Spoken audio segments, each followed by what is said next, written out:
Hi gang, Rob here. It is the afternoon of 2 January 2020, coming to you today with one of those obligatory videos we must do around New Year's. I'm actually going to do 2 of these this year. The first one, this one, is going to be a video of my top 10 most carried knives of 2019. And I think some of you are going to find that I've grown very boring over the years in this regard. The players are going to be quite obvious to you who watch this channel often. So we're going to break them up into 3 categories. I have 2 knives from the traditional slip joint pocket knife category. I have 6 knives from the modern folder category, and 2 of my most carried / used fixed blades of the year. So let's get right into it, shall we? First up, the traditional slip joint pocket knife category. These are not known as slippies because Bill Howard thinks slippies are effeminate. Okay, and they're both going to be from Great Eastern Cutlery. My number 2 most carried traditional pocket knife of the year is this one. This is the Great Eastern Cutlery Titty-Ute number 44 Buffalo Jack, or Gunstock Jack, or 44 Magnum, as I like to call it. You've got an absolutely gorgeous gunstock handle, nickel silver bolsters, hot dog shield, deep black Gabon ebony covers. This thing of beauty, the main clip point blade with satin finish. And by the way, guys, when I made this video, I was going to get out the cloth and the cleaners and clean these knives up.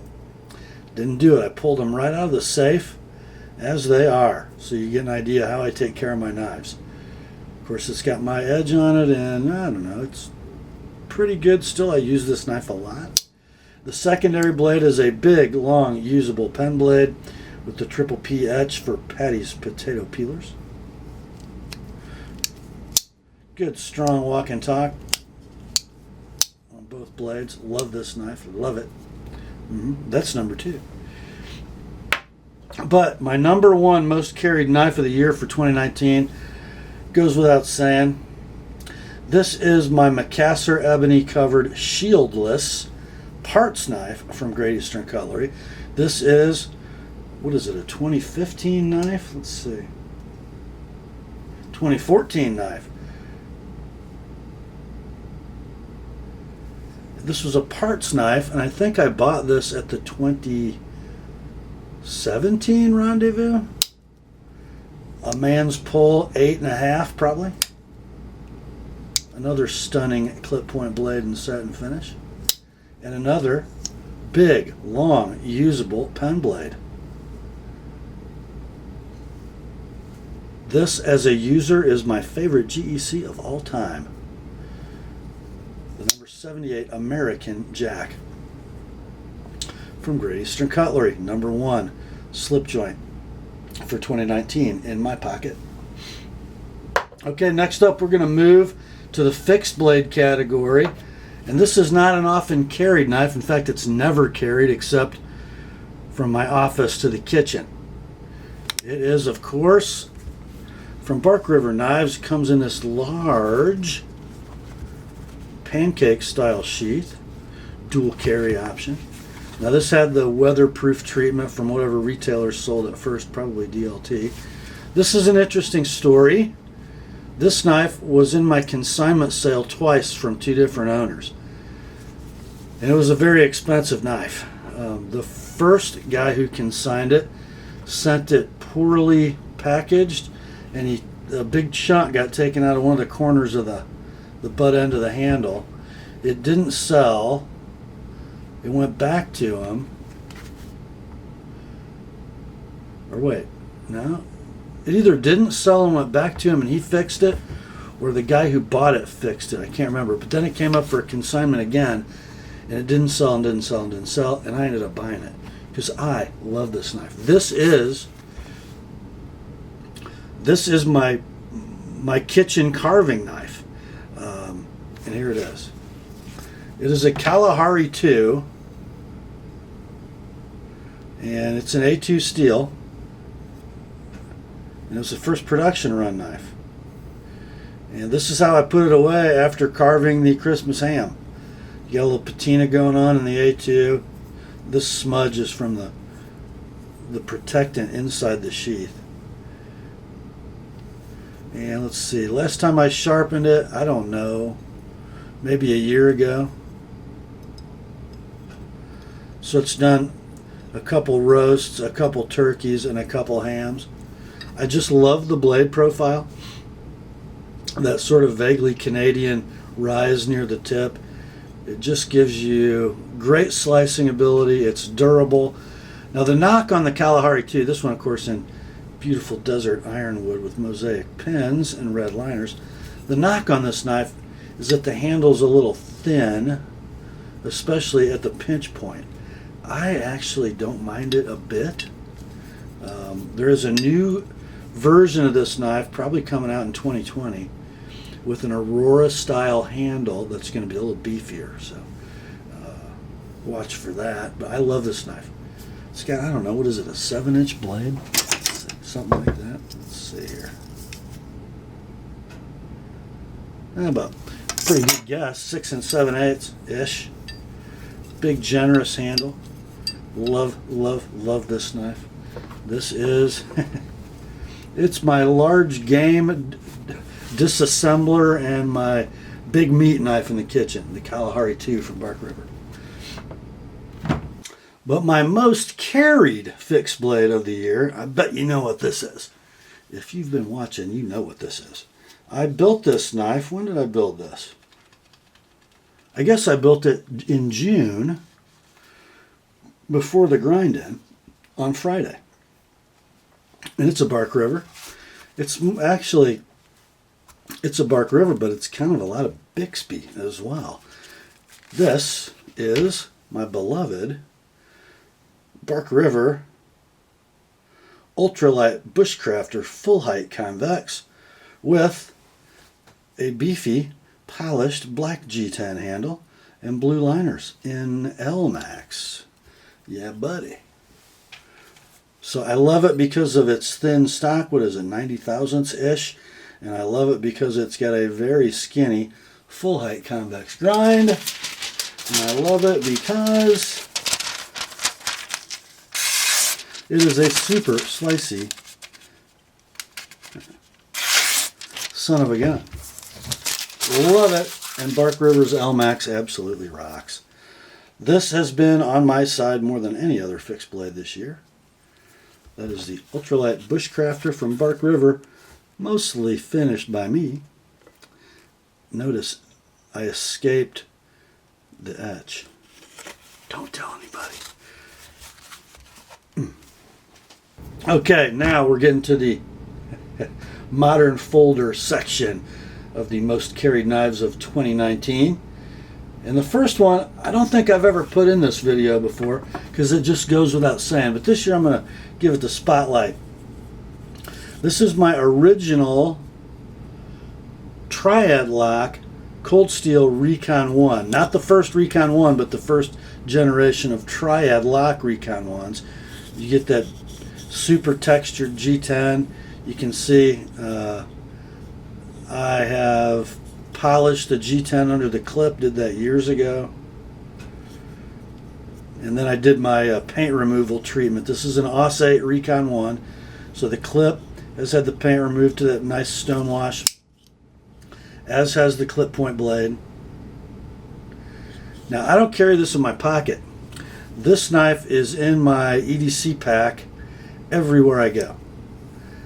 So if most carried means in the car with me every day, this would be number one. But I think on my person is a better the better way to measure that. So I don't know how old this knife is. Probably, I don't know, 8 or 9 years old. It is. I baton kindling with this knife when I've gone camping. And I think there used to be a little vertical, it's gone. The triad lock just fixes itself. But that is the knife that's with me every day, the Recon 1 from Cold Steel. Never seen a need to upgrade. Next up, the first of two Spydercos in this video. This is my carbon fiber peel ply scaled pair of two, and you can see by the number that this was a collector's club or a forum knife for Spyderco. Blade steel, going to be CPM M4. And if you look closely, you might see some use scratches in that M4, which is pretty hard to do to M4. It doesn't scratch easily. But I use this knife a lot, carry it a lot, open a lot of mail with it. I keep it sharp. Doesn't need much maintenance on that edge because it's CPM M4. And of course, it's got beautiful action. It's got beautiful centering. Bank vault lockup. So that is number 5 most carried. Number 4, you guys know this one. Yep, this was a Christmas gift by a loyal subscriber several years ago. The Wilson Combat Starbenza. Love this knife. I'm left-handed. You know, I probably should have tucked this knife away and made it a safe queen. I just can't. You might see a little tape goo here or there. It's been used, it's been sharpened.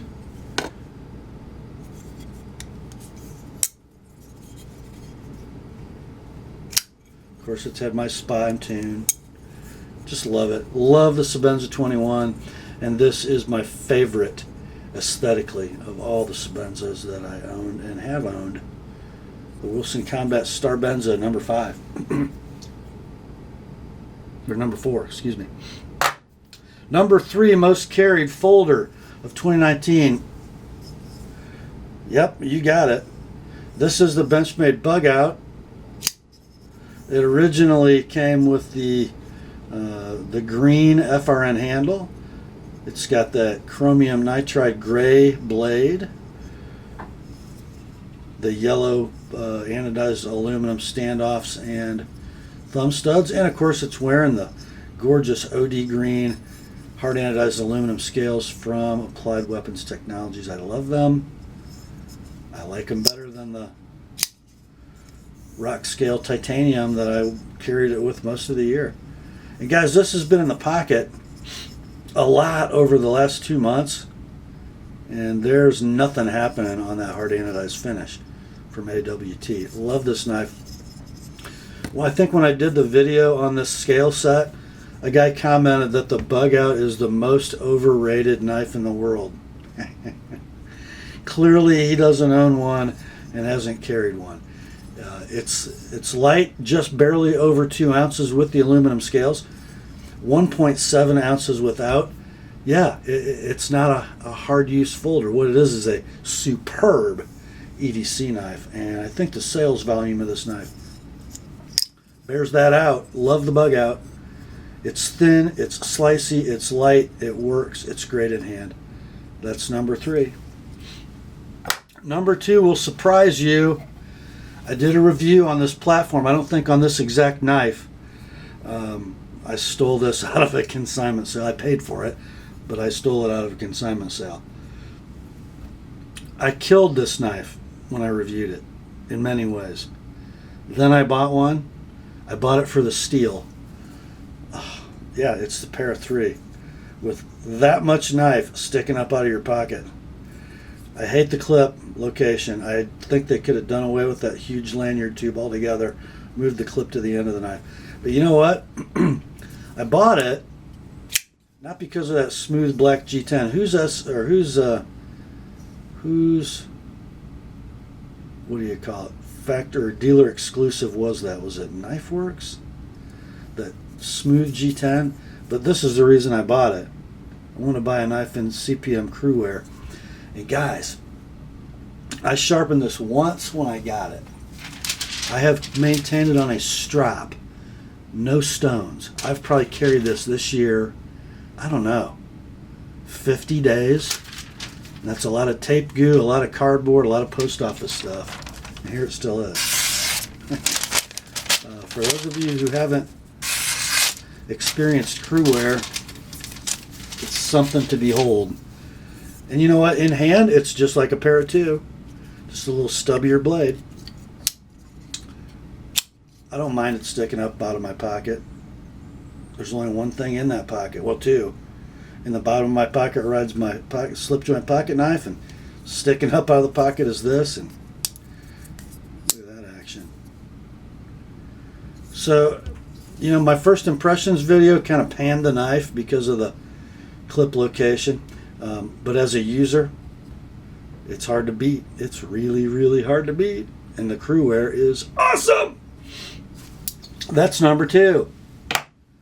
But my number 1 most carried knife of 2019. Can you guess who made it? I bet you can. Can you guess what steel it is? I bet you can. Here you go.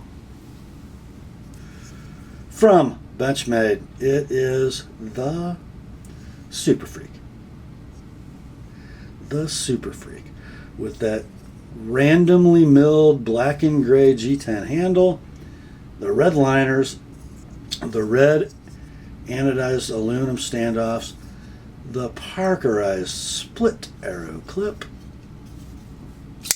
and the black Cerakoted blade in CPM M4. Here's another one. I bought this lightly used off a Toad sticker. And again, I sharpened it once. So let's see if it still cuts. And this has been used, strapped, and I think even touched up on my ultrafine Spyderco bench stone. Frankly, I think the crew wear has held up a little better than the M4. That's kind of a shocker, isn't it? I've carried this and used it more, though. And this is just an absolute knife that I kind of abuse from a usage standpoint. As you can see, this is how I pulled it out of the closet. I think I wiped it down with alcohol before I put it away. The edge is just a little raggedy. It's quite sharp. It's just got some irregularities in it. The knife is absolutely wonderful in hand. The blade shape absolutely rocks. Kind of a slenderized Doug Ritter blade shape. Of course, lock up, action, beautiful. Centering down the middle. I just love the knife. Absolutely love it. It's a little large for an EDC knife, but it carries just fine. And it's so usable. It's so usable. Just an awesome, awesome blade. And, you know, years ago, I thought DLC or PVD coating was the way to go when you're going to make a knife black. But that Cerakote, that thing has been dragged through countless pieces of cardboard. It just doesn't go away. And it doesn't get blotchy like DLC. I know it probably doesn't have the ultimate adhesion that DLC coating has, but man, it wears really well. A lot better than that old BK1 coating they used to use. Absolutely adore this knife.